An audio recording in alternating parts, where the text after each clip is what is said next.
চিনির সাথে কথা বলে নতুন প্ল্যান করলো দ্রোণ। সম্পূর্ণ জানতে দেখতে থাকো।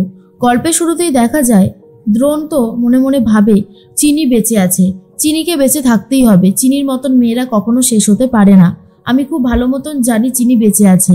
এর মধ্যেই ঠাম্মি কোনোভাবেই বাইরে যেতে পারছে না। সবার চোখের আড়ালে রাতের বেলায় বাগানের দিকে চিনির শ্রাদ্ধের ব্যবস্থা করেছে ঠাম্মি, কিন্তু এতটাই ঠাম্মির ভয় লাগছে যে যেতে পারছে না।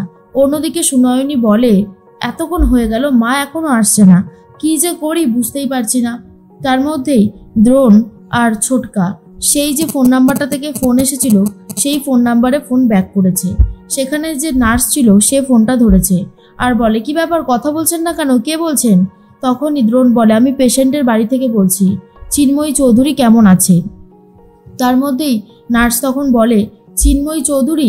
কোন চিন্ময়ী চৌধুরী? দুজন চিন্ময়ী চৌধুরী আছে, কার কথা বলছেন সেভাবে বলুন, না হলে বলবো কি করে। আর তখনই ছোটকা বলে, কিরে কি বলছে? দ্রোণ তখন বলছে এটাই যে দুজন নাকি চিন্ময়ী চৌধুরী আছে, এখন বেড নাম্বার বলতে বলছে, কি বলি বলো তো। ছোটকা তখন বলে, এই রে, তাহলেই তো সমস্যা, আমরা তো তেমন কিছুই জানি না।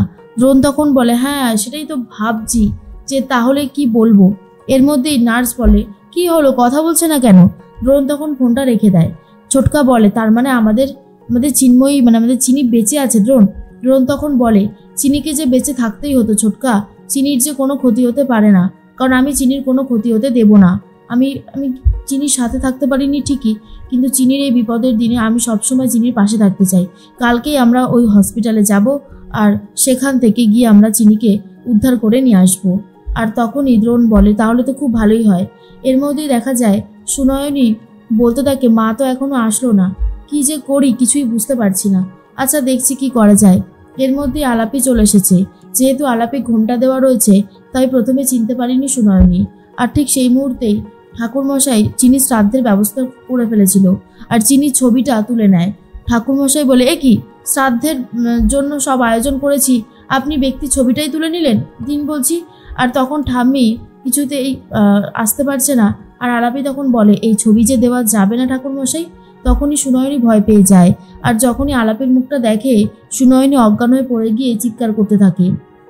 সেখানে আলাপি যজ্ঞের যে আগুনটা ছিল সেটা জল দিয়ে নিভিয়ে তাড়াতাড়ি করে সাইডে চলে যায়, যাতে আর কেউ কিছু দেখতে না পারে। এর মধ্যেই ঠাম্মি বলে, এ কি, চিৎকারের আওয়াজ শুনলাম মনে হলো। ঠাম্মি, তারপরে দ্রোণের বাবা, দ্রোণ, ছোটকা সবাই চলে এসেছে। দ্রোণ তখন বলে, এ কি, পিসিমণি এইভাবে পড়ে গেল কি করে? এর মধ্যেই দ্রোণের বাবা বলে, দাঁতে দাঁত লেগে গেছে, কিছু কি দেখে ভয় টয় পেল নাকি? সবাই মিলে ধরে ঘরে নিয়ে যায় আর বারবার করে ডাকতে থাকে। বড়মা তখন বলে, এ কি, সুনয়নীর আবার কি হলো? কি যে হয় না সত্যি বুঝতে পারি না। তখন সবাই মিলে ডাকাডাকি করে, কিন্তু কোনো লাভ হয় না, এমনভাবে অজ্ঞান হয়ে গেছে যে জ্ঞান ফিরছে না। আর অন্যদিকে আলাপি সাইডে চলে যায় আর গিয়ে তার মেয়ের ছবিটা দেখতে থাকে আর বলে, আমার মেয়ে চিনি কত সুন্দর হয়েছে তাকে দেখতে, আমি যে সমস্ত অপরাধের বদলা নিতে চলে এসেছি মা, তুই চিন্তা করিস না, এবারে আমি একটা সমস্ত হিসাব চুকিয়ে দেব।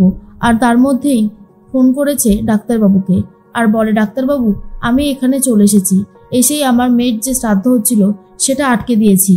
তখনই ডাক্তারবাবু বলে, খুব ভালো কাজ করেছো, শোনো তোমাকে কিন্তু ওই বাড়িতেই থাকতে হবে। আলাপি তখন বলে, আমার খুব ভয় লাগছে, আমি কি করব বুঝতে পারছি না ডাক্তারবাবু। তখনই ডাক্তারবাবু বলে, শোনো, তুমি পেছনের যে গেটটা রয়েছে সেটা দিয়ে বাড়ির মধ্যে ঢুকবে, মনে রাখবে আমার স্ত্রী চারুকেশী সে ওই বাড়িতে থাকতো, তার পরিচয়ে তুমি ওখানে থাকবে, তোমার মুখটা ঘোমটা দেওয়া থাকবে, কেউ চিনতে পারবে না, সবাই ওকে মণিমা বলে ডাকতো, কেমন? আর আলাপি তখন বলে, ঠিক আছে, আপনি যেমনটা বলছেন ডাক্তারবাবু তেমনটাই হবে, তবে আমার খুব ভয় লাগছে। তখন ডাক্তারবাবু বলে, শোনো, এত ভয় পেলে হবে না, ভয়কে জয় করতে হবে, সেটা মনে রেখো। অন্যদিকে আলাপির কথাই বারবার ভাবছিল চিনি আর বলে, আমার মা যদি বেঁচে থাকে, কোথায় রয়েছে আমার মা? আমার মাকে আমি কোথায় খুঁজে পাবো? আর এর মধ্যে সুনয়নীর জ্ঞান ফেরানোর জন্য চেষ্টা করে যাচ্ছে দ্রোণ, কিন্তু কোনোভাবে জ্ঞান ফিরছে না। তারপরে অনেকক্ষণ পর জ্ঞান ফিরে এসেছে।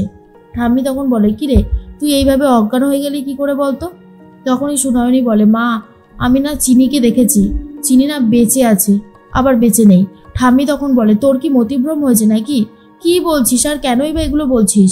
তখন সুনয়নী বলে, মা আমি কোনো ভুল কিছু বলছি না, আমি যা বলছি সেটা অক্ষরে অক্ষরে সত্যি, বিশ্বাস করো তুমি। ঠাম্মি বলে, আমি তো এটাই বুঝতে পারছি না চিনি কি করে এখানে আসলো, চিনি কি বেঁচে আছে নাকি যে ও এখানে আসলো। আর তখনই সুনয়নী বলে, হ্যাঁ হ্যাঁ মা, ও বেঁচে আছে, আমি দেখেছি ওকে। তখনই দ্রোণ বলে, আমি তো বলেইছিলাম যে চিনি বেঁচে থাকবে, চিনি এত সহজে শেষ হতে পারে না, আমি চিনিকে শেষ হতে দেব না। তখনই ঠাম্মি বলে, দাদু ভাই তুমি এই সমস্ত কথা ভালোবাসা থেকে বলছো, কিন্তু বাস্তবটা তো আমরা জানি যে চিনি আর বেঁচে নেই।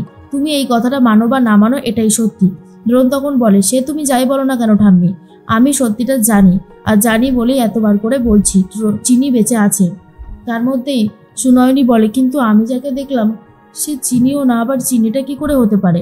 তখনই সুনয়নীর মেয়ে বলে, মা তুমি চুপ করো, চলো ঘরে গিয়ে একটু বিশ্রাম নেবে। এর মধ্যেই ছোটকার শরীরটা খারাপ করতে থাকে। আসলে সুনয়নীরা তো দ্রোণকে ঘুম পাড়ানোর জন্য দুধের মধ্যে ঘুমের ওষুধ মিশিয়ে দিয়েছিল, সেই দুধটা তো বেশিরভাগটাই খেয়ে নিয়েছে ছোটকা, আর তারপরে ছোটকার ঘুম আসছে, ছোটকা ঘুমিয়ে পড়েছে। দ্রোণ তখন বলে, যাহ, ছোটকা এইভাবে ঘুমিয়ে পড়লো কি করে, কি যে হচ্ছে না সত্যি বুঝতে পারছি না। আরে ও ছোটকা, কিন্তু ছোটকা সাড়া দিচ্ছে না।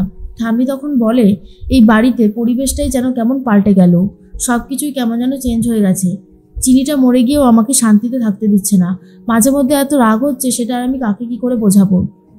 তার মধ্যেই দ্রোণ তখন একটা কথাই বারবার করে ভাবে, চিনিকে আমি কালকেই হসপিটাল থেকে বাড়িতে নিয়ে আসবো, ওকে আমি কোনোভাবেই হসপিটালে থাকতে দেব না। চিনি তখন এদিকে ভাবে, ছোট মালিক নিশ্চয়ই আমার জন্য খুবই চিন্তা করছে, ছোট মালিককে তো কিছু বলাই হলো না, এখন আমি কি করব, কি করে বোঝাবো ছোট মালিককে। যাই আরেকবার ফোন করে দেখি। এর মধ্যেই চিনি আস্তে আস্তে উঠে আবারও চলে গেছে রিসেপশনিস্টের ওখানে, যেখানে কিনা ফোনটা রয়েছে, সেখান থেকেই ফোন করবে বলে ঠিক করে চিনি। আর তার মধ্যেই চিনি ফোন করেছে, দ্রোণ তখন ফোনটা ধরেছে, কিন্তু চিনি চুপ করে রয়েছে। দ্রোণ তখন বলে, চুপ করে থাকলে হবে না চিনি, আমি জানি খুব ভালো মতন তুমি ফোন করছো, তাহলে উত্তর দিচ্ছ না কেন বলো, বলো কেন উত্তর দিচ্ছ না। আমি জানি তুমি সুস্থ আছো, তুমি বেঁচে আছো, আমি আমি জানো তো, আমি বিশ্বাস করেছিলাম যে তুমি বেঁচে থাকবে, তুমি তুমি মরতে পারো না, কারণ তোমার ওপরে আমার সেই বিশ্বাস আর ভরসা ছিল, তুমি একজন লড়াকু মেয়ে।